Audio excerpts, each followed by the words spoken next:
Hi guys, welcome back to Talking with Tyler. I hope everybody had a good holiday, and I'm going to be recapping the Jets' past two games. I don't know if I'm going to do both, but I'm going to talk a little bit about the Jets versus Lions and a little bit of the Jaguars game.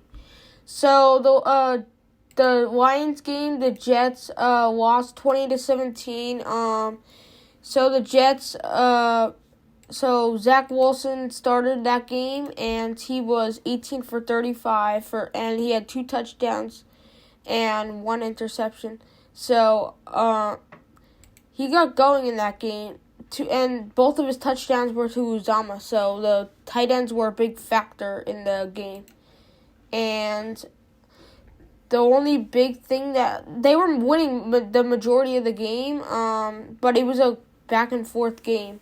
But the pass from Goff at the end of the game by their tight end concluded the game. So that was what really killed the Jets, and the Jets thought they put it away at the end, but on that one big catch by Wright, it put the game away.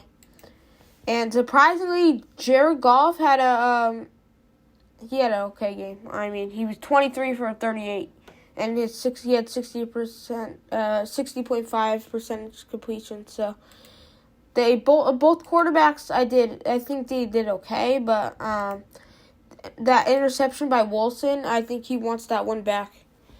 And also the running game had a really difficult time. The Jets' Zonovan Knight had 23 yards on the ground and only 1.8 average. So I thought that they needed to get through the whole a little better. And in the Jaguars game, the Jets lost 19-3 on Thursday Night Football. The Jets couldn't really get anything going. Zach Wilson had a couple missed throws to Berrios at his feet, so they had to bench him. And Chris Streveler came out, and he was 10 for 15 for 90 yards, but he didn't look good either. He was the Jets' leading rusher with 54 yards on the ground, but his arm strength isn't good either. So I don't know who's. Mike White's going to be starting for the Jets on Sunday versus the Seahawks, and I hope he gives the Jets a spark and actually gets the Jets a win and put the Jets back on the right way to the playoff hopes. So I got my dad back here again, and I'm gonna ask him a question about So, Dad, how do you think Zach Wilson can improve? How do you like his performance, and how do you think he can improve? He's not played well the last 2 games, and I think he really struggles as a pocket passer.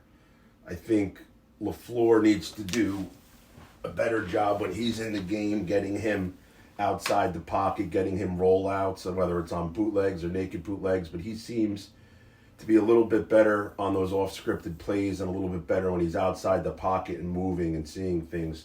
I also like him a little bit better in shotgun than I do under center. He just seems to have another second or two to make a play. But, he has to take some ownership of his lack of production, because when these other quarterbacks come in, when Mike White plays, he moves the ball, they get scores, they put plays together, they put drives together. When Zach Wilson's in there, they just can't put drives together. They're 3 and out. And even when Streveler came in against Jacksonville, that Thursday night game, the crowd got into it. The players started to play, and we were moving the ball. Unfortunately, Corey Davis bobbled one, and we weren't able to punch the ball in. But if he got in at that time, would have changed the whole complexion of the game. And we're Jet fans, and we now have to win against Seattle this upcoming week.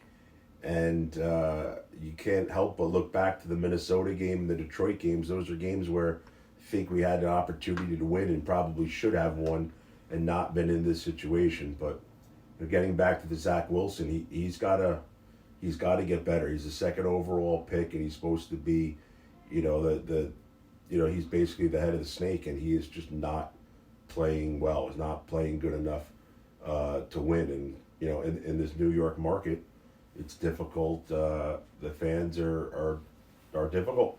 They have expectations, and I don't think the Jets are totally done with Wilson, but it is difficult when you see his players, wide receivers, tight ends, running backs, and the offensive line. They seem to not respond and play hard. So you can be the most talented person in the world, but if your team doesn't rally around you, you got to take a look in the mirror.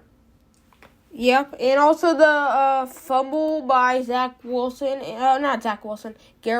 in the versus the Jaguars, that really didn't help. We were moving the ball down the field, but by that time, it was a little too late to score because we were down by 13 at the time. So the game was basically over. We the only 3 points we got was on the turnover. First play, we had Quentin Williams, strip sack, and then we actually lost 3 yards on the next 3 plays, and Greg Zuerlein kicked the field goal. But that was the only offense that we could produce. And speaking of the Lions game, one thing we did not do, we did not have Quentin Williams playing, and it showed. We did not get any pressure on Goff whatsoever. I think he might have had 1 knockdown of Goff, but we didn't have a single sack, and he just sat in the pocket and did whatever he wanted. And Quentin came back in that Jacksonville game and got that strip sack, so it looked like he kind of energized the team and the crowd, and it was going to be a different type of game. But Zach Wilson and the offense just did not do a good job. Yep, and other only hopes for the Jets to make the playoffs is to win these next 2 games, and we need Patriots to lose one of their next games. So I'm hoping the Patriots lose to either. So my feeling is I think they're gonna lose to the Dolphins this week, and then I think maybe the Jets versus Dolphins game, the last game of the season, is going to be, if the Jets and Dolphins both win this week, I think it's going to probably get adjusted to a 8 o'clock game because it's going to be a big AFC playoff game. It'll be nice if the Patriots lose and the Jets are able to beat the Seahawks, which is not going to be easy going up playing against the 12th man up there in Seattle. But if that was able to happen, it'd be a win and in situation for the Jets, and for Jets fans, we might have to take that as a kind of a playoff game, and it'd be great if it got flexed to the night game. It'd be the only show in town, and winner goes to the playoffs. So that's a exciting spot for the Jets, but we can't look ahead for the following week. We have all we could deal with Geno Smith, one of our former quarterbacks, not playing great as of now, but has played well over the course of the year. And again, anytime you go to Seattle and playing Pete Carroll, it's not a gimme. So Jets have to go out, and hopefully Mike White, is recovered from that injury and is going to go out there and give us the best possible chance to win. How do you feel about them naming Joe Flacco as the backup, making Zach inactive and not having Strebler in there? What do you think of that? I feel like they should at least try. Joe Flacco hasn't played in his last game that he played in was versus the Browns, and I don't think it was maybe the Browns. Yeah. So it was the Browns, and that was earlier this season, and I feel like Strebler he played very well in preseason with the comebacks, and I thought that, he energized the team and the stadium. He had a lot of wildcat plays. He can run the ball. Yeah, Flacco did play a little bit. Don't forget, he played when Wilson got hurt, and he came in and fumbled the ball. I think we've seen enough of Joe Flacco. So it's strange that he's the backup and not Strebler. But hopefully Mike White stays healthy and we don't have to worry about the backup. Jets need to get a win this week against Seattle. That's all we need to concentrate on right now. What do you think overall for the season right now? I mean, I know it's difficult. We start off 4-2 and then go 7-4. 5-2. 5-2 and then go 7-4. And everyone's talking, shoe in for the playoffs, and obviously we lose 4 in a row. But overall, if you were, in the beginning of the season, I don't think there were too many high hopes for us, and we have seen some pretty good plays. I mean, we have Garrett Wilson has come out to be an absolute stud. Quentin Williams has come into his own. Breece Hall, prior to getting injured, looked like he has tremendous amount of upside. And then even this new running back, Zonovan Knight, he has not played well over the last 2 games, but he seems to be pretty good. And obviously, he was the person that I did not speak about, rookie on the defensive side. Sauce. I think the Jets might have, depending upon how these last 2 games go, they might have the offensive and defensive rookie of the year. So I think the Jets have really kind of overachieved if, looking at where we are today, all things being considered. If you said at the beginning of the season we'd be playing meaningful football in December and potentially January, I think we all would have thought they're nuts. And I think the real issue with the Jets is now is that our defense has come into their own.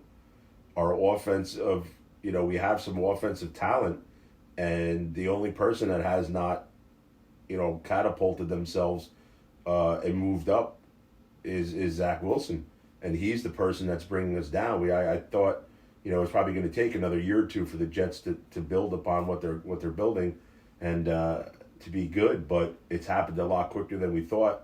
And Zach Wilson has just been the anchor recently, unfortunately. So who knows if the Jets have made another bad pick at quarterback. It wouldn't be the first time. Yep. So thank you guys for listening to my podcast, and the Jets will be taking on the Seahawks this Sunday, January 1st at 4 o'clock in Seattle. So we will see if the Jets' playoff hopes will come alive. Jets. Jets.